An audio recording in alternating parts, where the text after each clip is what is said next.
Hello everyone. जैसा हम लोगों को कहा गया था कि आप लोग निश्चिंत होकर जाइए, सारी समस्याएं हम सुन लिए हैं और बच्चों को स्टेनो में और सीजीएल में कोई प्रॉब्लम नहीं होगा। और अगर कोई प्रॉब्लम होगा तो हम देखेंगे कि किस तरह से, अगर वेंडर चेंज करना हो नहीं करना हो, ये जिम्मेदारी हमारी है। आप लोग को सारी फैसिलिटीज़ प्रोवाइडेड होगी। उन्होंने अच्छे से साफ साफ कहा था कि बेटर इंफ्रास्ट्रक्चर, बेटर फैसिलिटीज़ और घर के नज़दीक आपका सेंटर, ये हमारी जिम्मेदारी है। ये कुछ ऐसे बहुत अच्छी चीज़ें थी जो हम लोग ये सुन के और उसी समय हाथों हाथ फैसला हुआ। हमें कोई आश्वासन नहीं दिया गया था। आश्वासन दिया जाता तो हम शायद समझते कि ये सिर्फ एक तरह से हमें भगाने की कोशिश है कि बस ये खुश होकर चले जाए। लेकिन उन्होंने बहुत सारी चीज़ें कह दी थी, ये होगा, ये नहीं होगा। 100 रुपये आपके रिफंड होंगे, सीपीओ का रिजल्ट निकलेगा, वेटिंग लिस्ट में स्लाइडिंग सिस्टम होगा, वेंडर अभी हमें चेंज करना है नहीं करना हम डिसाइड करेंगे, आपके इंफ्रास्ट्रक्चर अच्छे होंगे, ये हम गारंटी देते हैं, सारे फैसिलिटी सही होंगे और घर के नज़दीक सेंटर होंगे, ये गारंटी देते हैं। आज सुबह इस स्टेनो का एक उन्होंने नोटिस जारी किया एसएससी ने कि जो बच्चों ने अपने जो 3 उन्होंने ऑप्शंस भरे थे, उन्हीं 3 में एक सेंटर दिया गया है और अगर वो 3 सेंटर्स नहीं हो पाया है तो घर के 220 किलोमीटर के नज़दीक ही सभी बच्चों को सेंटर दिया गया है।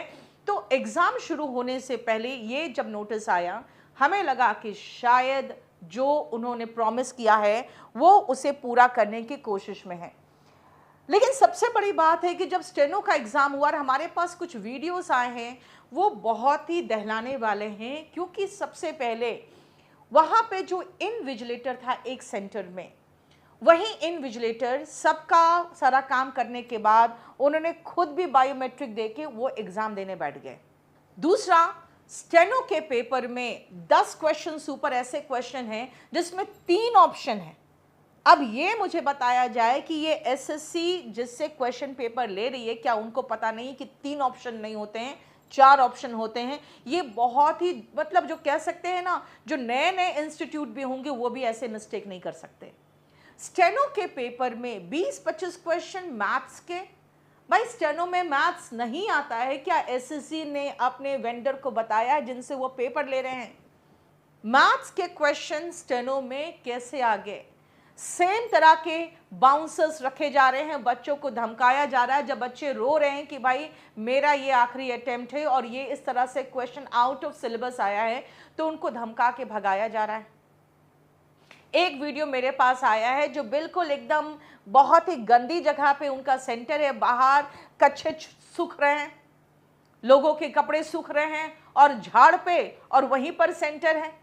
भाई, कम से कम आप स्टाफ सिलेक्शन कमीशन, बहुत बड़े कमीशन है, एग्जाम जो ले रहे हैं वो प्रॉपर तरीके से एग्जाम तो ले सकते हैं।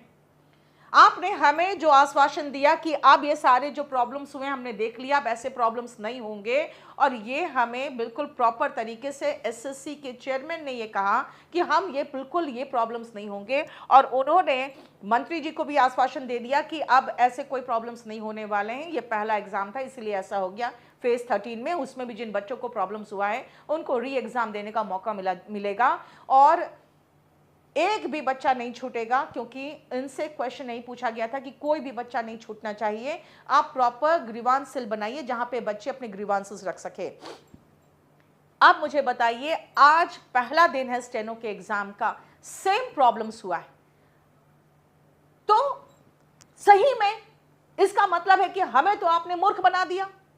हमें आपने कहा कि हमने सब कुछ देख लिया है, हमें इस तरह का एश्योरेंस दिया गया कि भाई आप नहीं डिसाइड करेंगे वेंडर कौन होगा, लेकिन अब आपको सारी फैसिलिटीज मिलेगी। हमें तो पता था कि भाई इस वेंडर के पास तो अपना कोई सेंटर ही नहीं है, इसका मतलब है कि कुछ डिसीजंस तो लेने जा रहे हैं ये लोग, लेकिन हमें वो नहीं बता सकते क्योंकि हम स्टेक होल्डर्स नहीं, ना हम बच्चे हैं ना ही हम सरकार में हैं। इसीलिए प्राइवेट कोचिंग सेंटर्स वालों को वो नहीं कुछ बता सकते हैं ज़्यादा, लेकिन कुछ अच्छा निर्णय लेंगे और हम ये खुशी खुशी निकल आए कि ठीक है, हमें जो बताया गया, हमें जो चाहिए वो हमें मिल रहा है। अब ये हो सकता है किसी और से कराए या जैसे कराए, लेकिन भाई अब पता चल रहा है कि आपके पास तो ये इंफॉर्मेशन भी नहीं है कि भाई स्टेनो में इंग्लिश आती है, मैथ्स नहीं आता, रीजनिंग आता है, मैथ्स नहीं आता, जीएस आता है, मैथ्स नहीं आता।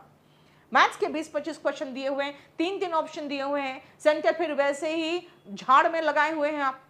भाई अब आपको जवाब देना पड़ेगा, क्योंकि एक बार हम लोग आपसे मिल चुके। मिलने के बाद जो आश्वासन आपने दिया बहुत अच्छे इंफ्रास्ट्रक्चर और सारे फैसिलिटीज़ का, वो आज ख़त्म हो गया, तार तार हो गया।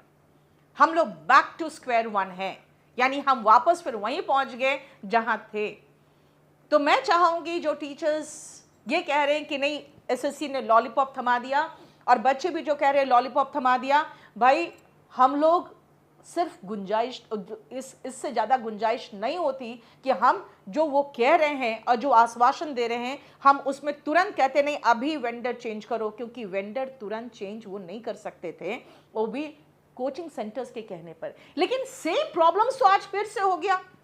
तो फिर से वही डिमांड है हमारा कि एडिक्विटी की औकात नहीं है कि वो प्रॉपर इंफ्रास्ट्रक्चर दे सके। और आप किससे क्वेश्चन पेपर ले रहे हैं पहले वो देखिए, क्योंकि जो क्वेश्चन पेपर्स आ रहे हैं उनकी भी औकात नहीं है कि क्वेश्चन ढंग से बना सके पूरे कंप्लीट। उनको तो सिलेबस तक पता नहीं है कि स्टेनो का सिलेबस क्या है, कहां से क्वेश्चन आना चाहिए, कहां से नहीं आना चाहिए। इसका मतलब है कि स्टेनो का एग्जाम भी कैंसिल होना चाहिए, क्योंकि आपने क्वेश्चन पेपर में आउट ऑफ सिलेबस क्वेश्चन पूछा है। इसीलिए अगेन जैसे वो 55,000 बच्चे फेज 13 के हैं, वैसे स्टेनो वाले बच्चे भी अब फिर से इनका एग्जाम भी अधर में लटक गया, क्योंकि आउट ऑफ सिलेबस क्वेश्चन आने का मतलब है we are back to square one. मैं आपको पहले बता दूं, मैंने पूरे भारतवर्ष के टीचर से आह्वान मैंने नहीं किया था कि वो दिल्ली आए, और मैं इस पूरे मुहिम में बिल्कुल साथ दे रही थी, लेकिन आह्वान मेरा नहीं था। लेकिन मैं फिर से सारे टीचर्स से एक आह्वान जरूर करती हूं, आप दिल्ली मत आइए, लेकिन कम से कम एकजुट होकर फिर से इस जो हमारा डिमांड था इसको फिर से आगे बढ़ाया जाए, क्योंकि उन्होंने बुलाकर जो आश्वासन दिया था उसमें सबसे पहले ये 2 आश्वासन थे कि इंफ्रास्ट्रक्चर अच्छा होगा और आपके सेंटर्स नज़दीक होंगे। सेंटर्स नज़दीक का दावा आज उन्होंने नोटिस में कर दिया। इंफ्रास्ट्रक्चर में अच्छा नहीं हुआ है, लेकिन सबसे मेन चीज़ है कि क्वेश्चन तो सही हो सिलेबस से। तो प्लीज़ हमारे सभी छात्रों और टीचर से एक ही आह्वान है कि भाई अभी हमारी लड़ाई जारी है, थोड़ा आप जो जहाँ जा रहे हैं एग्ज़ाम देने उनसे रिलेटेड जो भी प्रॉब्लम्स है वो आप शेयर करते रहिए, और हम भी आपके साथ जुड़े रहेंगे। 8860333003 में आप फॉरवर्डेड वीडियोस नहीं भेजेंगे, आप अपने एग्ज़ाम के वीडियोस, अपने सेंटर्स के वीडियो भेजेंगे जो सेंटर्स में आपके साथ प्रॉब्लम हो रहा है। प्लीज़ वीडियोस फॉरवर्ड ना करें, सिर्फ अपने सेंटर में आपके साथ कोई प्रॉब्लम हो रहा है तो वो वीडियो ज़रूर बना के भेजें। Thank you.